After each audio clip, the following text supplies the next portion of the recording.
A friend of mine mentioned that they thought it was weird that I didn't grade the games I reviewed on this channel, which I think is kind of the point. Each episode focuses on a design concept rather than the game as a whole, and I try to break that concept down. And while I added a final thoughts section to wrap up my general feelings about each game, I thought for the final episode of the year it might be fun to make a tier list. So that's exactly what we're doing. I'm going to be ranking all of the games I reviewed on the channel, even if they didn't come out this year. So don't look at this as a Game of the Year award thing, because some games I really liked didn't have their reviews come out yet. And remember, these are just my opinions. I'd love to hear your thoughts about the games I reviewed and how you'd stack them up on a tier list. With all that in mind, I'll be judging the games on two things. How much did I personally enjoy the game, and how comfortable would I be recommending this game? And I decided to name all of the tiers after memes, so don't read into them too much. For the games I really didn't like and wouldn't recommend, we have... What is this crap? For the games I think may be too niche or I wasn't personally fond of, we have... Not today. For the games that are average, decently fun, or easy enough to recommend, we have... I have no strong feelings one way or the other. For the games I like or would highly recommend, but aren't necessarily for everyone, we have... I like it a lot. And lastly, for my personal top games, we have... Just do it! First on the list, Final Fantasy VII Remake. Anyone who knows me knows I love this series. And this is everything I wanted from the remake. They're changing up the story just enough to keep it fresh, which I like since I can always go back and play the original. The combat system is super fun, allows for decent customization, and every character feels unique to pilot. Even the things they added that I didn't enjoy, like the character Roach, I'm happy exist because they flesh out the world. In the original Final Fantasy VII, we didn't see any other soldiers, so exploring the bored super soldier through Roach is a great idea. I just didn't like the execution. So for personal enjoyment and how readily I'd recommend this to anyone who wants to play an RPG, Final Fantasy VII Remake goes straight to the top. I feel like it's better if you've played the original, but even if you haven't, it works. On the other end of the Final Fantasy spectrum, we have Final Fantasy XVI. Now, maybe I was overly harsh in my review because it's my most downvoted video, but I just have so many issues with the game, and a lot of which I didn't even mention in the review, like the economy being pointless. The combat has really good ideas, but you're not rewarded for learning how to play. You may as well button mash. Compared to an actual character action game like Devil May Cry, the combat is shallow. Compared to an RPG, there's no meaningful customization. The sphere grid in Final Fantasy X, the license board in 12, Materia in 7, all give way more flexibility to building a character. Now, I did see a good comment about how the story is reminiscent of classic Final Fantasy games, killing a being of pure evil like Garland or Cloud of Darkness, and I get that. I'm just not fond of the execution. There's a lot of influence from the MMOs in the quests and story design, so you'll find yourself on boring fetch quests, and without a party to explore the story, it feels flat. I'm not saying it was terrible. I'm saying it was over 20 hours long and still felt underdeveloped for the potential that it had. I only beat the game because it's Final Fantasy and I was compelled to do it. For anyone that isn't a fan of the series already, this game is really hard to recommend, when I could either give you a better character action game or an RPG that fits your tastes. But I get that a lot of people enjoyed it. For me though, Final Fantasy XVI lands right here. If you've seen the episode on Fire Emblem, you know I like this game, and I've been playing the series since it came to North America. I'm a huge fan of the changes Three Houses brought in, allowing us to really customize our characters. It feels odd to me that the game brought in character customization with teaching, but is still using classes to restrict players. Like, why have something like a samurai that only allows medium armor and katanas? We end up with situations where a character trained to an S-rank spear fighter is completely defenseless on the battlefield because their katana broke, even if they have a spear in their inventory. If I wanted to build an archetypical samurai, I'll train my guy in katanas and medium armor. You don't have to limit me, Fire Emblem. That type of dissonance annoys me, especially since it's a system that balances itself out. The more skills you level, your character becomes more versatile, but weaker at every individual thing. Fire Emblem is still one of the best strategy series out there, and Three Houses offers a lot of replayability. With a nitpick as my only real complaint, I'm sure it's no surprise Three Houses lands up here. Gran Turismo is a weird one. I really liked it, but it's such a niche genre. When people come over and I try and play it split screen with them, we rarely play for long. You can't get into racing simulators in an afternoon. That's why Mario Kart is always going to be a better party game. And one of my complaints was that even after buying it, Gran Turismo doesn't do enough to convert people into racing fans. It's really a game made for people who have already bought into motorsports. So despite me enjoying it, I just can't recommend it to most people. So it lands here on the list. Hogwarts Legacy was fun. I know nothing of the source material, but even I enjoyed going through the school. I wish it leaned harder into the source material. Added more interesting spells, some combos, used the classroom settings better as a way to level up and get skill trees going. The weakest parts of Hogwarts Legacy were the generic gaming tropes they lifted to play it safe, specifically the color gear. I enjoyed the game enough, but I'm really only recommending it to people who are fans of the IP, so Hogwarts Legacy can go right here. I had no expectations for this game, and it's typically not the type of thing I play.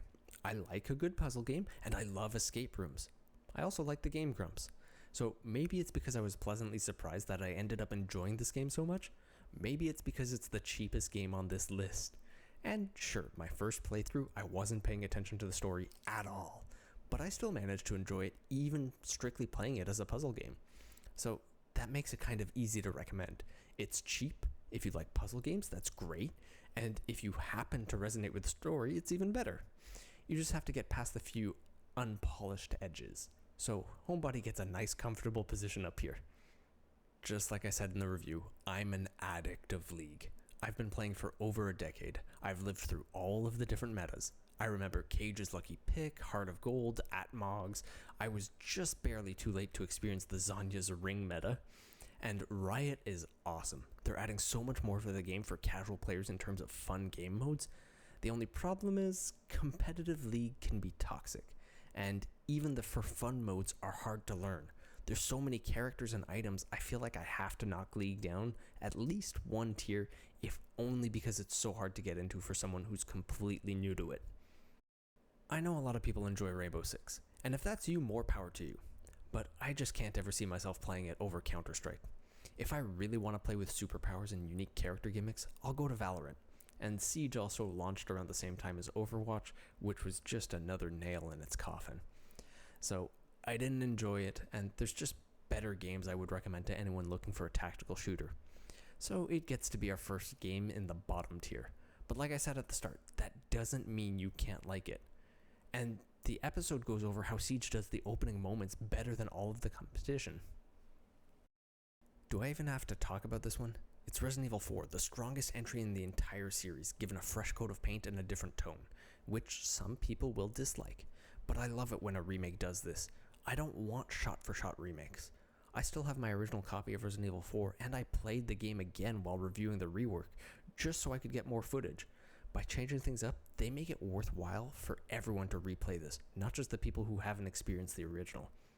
My complaint in the episode is that the design technically allows for getting softlocked, which is pretty bad. It never happened to me, but the fact that it can happen is something I would have changed. But for everything else, they play on your expectations so well in the remake that I can't put it in any category besides the top. On to another Resident Evil game. My personal enjoyment for this one is maxed out again. I actually tried speedrunning for the first time with Resident Evil 8. I beat it in 1 hour and 52 minutes, which, looking it up now, I should have recorded. That would have put me in the low 20s for times on the PS5. The thing, though, is while I loved it, and most people I'm sure would love it too, it's never the first game I'd recommend in the series. If someone's into horror and actually wants to be scared, I'd probably recommend Resident Evil 7. If they like action more, I'd recommend Resident Evil 4. Because of that, I'm knocking Resident Evil 8 down one tier. Is that fair? Probably not. Resident Evil 8 could definitely hold its own at the top. But this is a tier list and it's all arbitrary anyway. Street Fighter 6 is going straight to the top. I had a friend come over who had never once played a Street Fighter game before. By the end of the night, he had a main, we were having competitive matches and losing track of time constantly, just playing one more match. And this is all thanks to the modern controls. Capcom have really opened up the genre to people with this. I've been playing Cammy, but still wouldn't say I have a true main that I'm happy with. So what I said in the review about improving the single player mode still stands. Fighting games get their longevity from multiplayer. turning the story into a grind doesn't really serve a purpose in my eyes. Either way, it's the top of the list for Street Fighter 6. So here's the thing. Stray is a narratively driven game. I have no problem with these, but it's not what I normally play. I like a challenge. Where I have a problem with Stray is that they have a story they want to tell which requires all humans to be gone as they explore the ruins of a robot civilization. There's some significance to B12 and the lack of humans, so our protagonist has to be an outsider. Blue 12 made you a cat. But the game you're playing is at odds with the story being told. I don't buy the cat as a main character, and that's detrimental to a story-driven game. If they had made it more of a puzzle survival game, I feel like Stray could have been great, and the main character choice would have actually made more sense. I'm not saying to make it harder. Stray was correctly targeted towards cat lovers and casual gamers. I'm saying put the story in the background. That way it's fun for people to discover, and the gameplay is working in harmony with the storytelling. As it stands, I didn't enjoy Stray, which is fair, it's not for me. But I didn't enjoy the story either because the jarring nature of a cat in the situation felt like an incorrect choice. If I was going to recommend a narrative experience to anyone, I can find better than Stray. The format of the show hurt me on this episode. I actually ended up liking Tears of the Kingdom more as I played it. If I didn't have to keep playing for footage, I would have given up on it long before I found the fun, because it's not the type of thing I usually sign up for, especially when I go to the Zelda series. I don't like crafting or giant open worlds where you make your own fun. I spend my whole day being creative. I've written a book, I play in multiple bands, I write these reviews, and my day job is being a game designer. When I sit down, I want to have a finely crafted experience or a challenge, which is why I talk about the aesthetics of play in this episode. So when I spoke about the tutorial section not helping players, it was more about me being upset that I couldn't get hooked in early. It took the Donkey videos where he's doing stupid constructions that made me start enjoying Tears of the Kingdom and got me thinking of interesting things to build for myself. I feel like if Tears of the Kingdom had introduced more wacky or powerful creations to form its opening hook and teach players of the fun of the game as well as getting us into the correct mindset, it would help us get excited to keep going. But because of the episode's format, it kinda sounded like I hated the game. So Zelda goes up on the list because it's easy to recommend and a lot of fun. But if you're not typically into this style of game like me, it might take some time before Tears of the Kingdom grows on you. That's it. That's all the games I reviewed this past year. If you haven't seen all the episodes, please look them up and drop some feedback on how I can improve the series.